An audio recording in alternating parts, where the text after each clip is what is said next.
शिवाजी महाराजांनी काही युद्ध जिंकली ते गनिमी काव्याने जिंकली, युक्तीने जिंकली. तसं राजकारणामध्ये काही वेळेला गनिमी कावा आणि युक्ती वापरावी लागते. जर ते लोक आमच्या इकडे काय वापरू शकतात तर आम्ही नाही काय वापरू शकत. ठरवला म्हणजे उद्धव बाळासाहेब ठाकरेंचे उमेदवार निवडून आले. जिथे उद्धवजींना शिव्याशाप देण्यामध्ये ज्यांनी 2 वर्ष धन्यता बाळगली, तिथे मशाल चिन्हावरचे नगराध्यक्ष निवडून आले. ते विसरतात.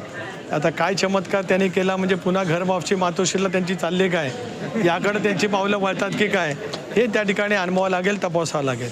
म्हणून कुणी कोणाचं काय त्या पद्धतीने करावं म्हणजे बारसं कोणाच्या घरात आणि मनवतोय कोण अशी पद्धतीने आहे. करू दे त्यांना आनंद त्यांचा घेऊ द्या, मला काय त्याच्यात म्हणण्याचं काही कारण नाही. तर बीड नगरपालिकेतून एक मोठी बातमी आहे. पंकजा मुंडेंना धक्का बसतो. उपमुख्यमंत्री अजित पवार गटाचा बीड नगर परिषदेत मोठा विजय झालेला आहे. राष्ट्रवादीच्या प्रेमलता पारवेंचा विजय झालाय. राष्ट्रवादी काँग्रेसनं बीडमधील गड कायम राखल्याचं पाहायला मिळत आहे. बीड नगरपालिकेत भाजपचा मात्र निसट्टा पराभव झालाय.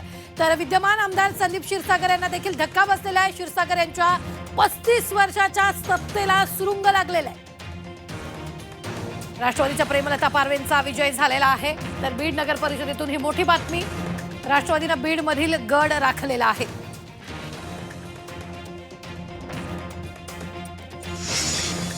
यानंतर बघूया पंढरपुरातली ब्रेकिंग बातमी येते. प्रणिता भालके या पंढरपूरच्या नगराध्यक्षपदी विराजमान झालेले आहेत. विजयानंतर भालकेंचं जंगी सेलिब्रेशन पाहायला मिळालं.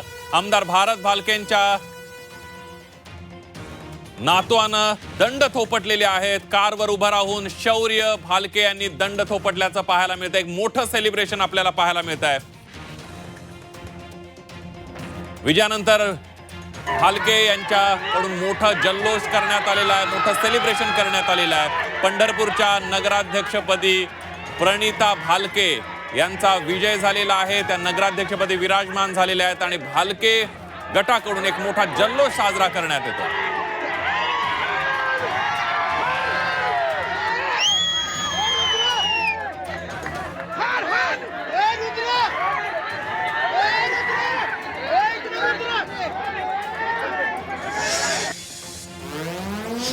सांगलीच्या आटपाडी नगरपंचायतीच्या नगराध्यक्ष पदाच्या निवडणुकीत भाजपनं बाजी मारलेली आहे. आमदार गोपीचंद पडळकर यांच्या नेतृत्वाखाली नगराध्यक्ष पदाच्या निवडणुकीत उत्तम जाधव यांचा विजय झाला. या विजयानंतर पडळकर यांच्यासह कार्यकर्त्यांनी आटपाडी तहसील कार्यालयासमोर एकच जल्लोष केला. गुलालाची उधळण करत पडळकर यांना खांद्यावर घेत कार्यकर्त्यांनी आनंद साजरा केल्याचं पाहायला मिळतंय. हे दृश्य आपण पाहतोय. विजयानंतरचा जल्लोष इथं साजरा केला जातोय. आमदार गोपीचंद पडळकरांचा जल्लोष सांगलीच्या आटपाडीमध्ये भाजपनं जल्लोष केलेला आहे.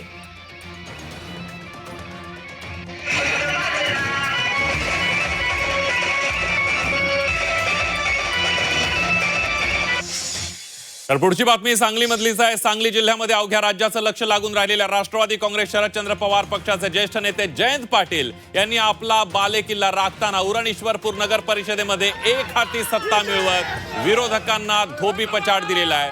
जयंत पाटील यांना गेल्या काही दिवसांपासून कडवं आव्हान देण्याचा प्रयत्न झाला होता. मात्र या निवडणुकीमध्ये जयंत पाटील यांनी नगराध्यक्ष पदासह 23 जागा जिंकत विरोधकांचा करेक्ट कार्यक्रम केलेला आहे. भाजप, शिवसेना आणि राष्ट्रवादी त्यासोबतच काँग्रेसच्या विकास आघाडीच्या पदरामध्ये केवळ 8 जागा पडलेल्या आहेत आणि जयंत पाटील यांनी आपला अनेक वर्षांचा बालेकिल्ला उरणईश्वरपूर हा राखल्याचं पाहायला मिळत आहे.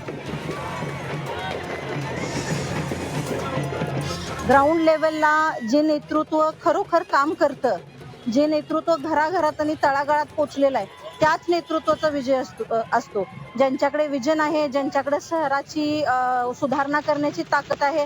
आज खऱ्या अर्थानं म्हटलं ना, गुंडगिरी जिंकली आहे. म्हणजे पांडव कमी होते आणि कौरव जास्त होते. पैसा तिकडं होता, सत्ता तिकडं होतं. सगळे एन केन प्रकारे साम दाम दंडभेद सगळे प्रकार केले, पण विजय शेवटी सत्याचा झालाय असं आपण म्हणू शकतो. जे काही रिव्हॉल्युशन होणार आहे, जे काही रिव्हॉल्ट होणार आहे, ते ग्रासरूट लेवल पासून होणार आहे. म्हणजे आज इस्लामपुरातला विजय असू दे किंवा आष्ट्यातला विजय असू दे, बाउन्स बॅक होणार आहे. विजय हा स्थानिक स्वराज्य संस्थापासून चालू होणार आहे आणि मग राज्यात आणि केंद्रात हा बदल दिसून येणार आहे. आणि जयंतराव पाटलांचा हा विजय एक उदाहरण आहे या महाराष्ट्रातल्या सत्तेसाठी किंवा देशातल्या सत्तेसाठी. जेव्हा तुमची नीतिमत्ता चांगली असते, जेव्हा तुमचा विजय असतो किंवा जेव्हा तुमची स्ट्रॅटेजिक प्लॅनिंग असतं आणि जेव्हा तुम्ही मनामनात घराघरात तळागाळात जेव्हा पोचलेला असता, तेव्हा काहीही केलं तरी सत्ता ही तुमचीच येते. हा एक ज्वलंत उदाहरण आहे आणि सगळ्यात नाही यातनं खूप काही घेण्यासारखं आहे.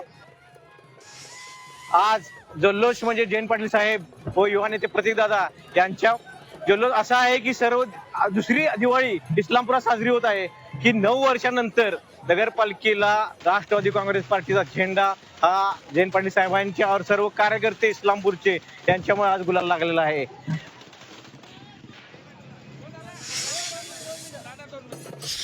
तर मोहोळ नगर परिषदेत शिवसेना शिंदे गटाच्या 22 वर्षीय सिद्धी वस्त्रे नगराध्यक्षपदी विजयी झालेल्या आहेत. मोहोळ नगर परिषदेत शिवसेना शिंदे गटाच्या सिद्धी वस्त्रे नगराध्यक्षपदी विराजमान होणार आहेत. अवघ्या 22 वर्षाच्या सिद्धी आहेत. लोकविकासाला मतदान करतात. आम्ही कामातून विरोधकांना उत्तर दिलं. मोहोळमध्ये विजयानंतर शिवसेना शिंदे गटाकडून जल्लोष साजरा करण्यात आलेला आहे. मोहोळमध्ये विजयानंतर शिवसेनेनं जल्लोष साजरा केलेला आहे. लढाई बांधला असं आम्ही एकत्र केलेलं आहे. तर मला वाटतं हा प्रतिसादामध्ये मेजॉरिटी जागा एका ह्याच्यावर आमचा विजय झाला असं मला म्हणायला हरकत नाही. भरपूर आमच्या लोक निवडून आली. आता तर स्थानिक स्वराज्य संस्थामध्ये आज म्हणायला गेलं तर बीड, धारूर आणि अंबेजोगाई, परळी असं आमची मोठी ताकद आता याच्यात बीड जिल्ह्याची आमची मिळून निर्माण झाली. परिवर्तनाच्या विजयाची नांदी जिल्हा परिषदमध्ये दोन्ही भावंडामध्ये पाहायला मिळाली बीड जिल्ह्यामध्ये. आता आम्ही परळीत तर आम्ही युती केलेली आहे. भविष्यातही आम्ही जवळपास युती करू असा मला पूर्ण विश्वास आहे. जिल्ह्याचं जसं आम्ही इथे एकत्र होतो जिल्ह्यात कसं लढलो ते पुढचं पुढे बघता येईल.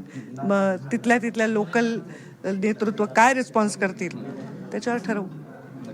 आधी गळाभेट घेतलात, फुलं पण दिलेत, कानात पण कुजबूज झाली. काय शुभेच्छा दिल्या ताईंना? नाही, ताईंचे आभार मानले. महायुती या ठिकाणी घडून आणली आणि त्यामुळे स्वाभाविक असं की मी वयाने जरी मोठा असलो तरी त्या भारतीय जनता पार्टीच्या नेत्या आहेत, तर त्यांचे आभार मी मानायला पाहिजे. त्यांचे आभार मानले.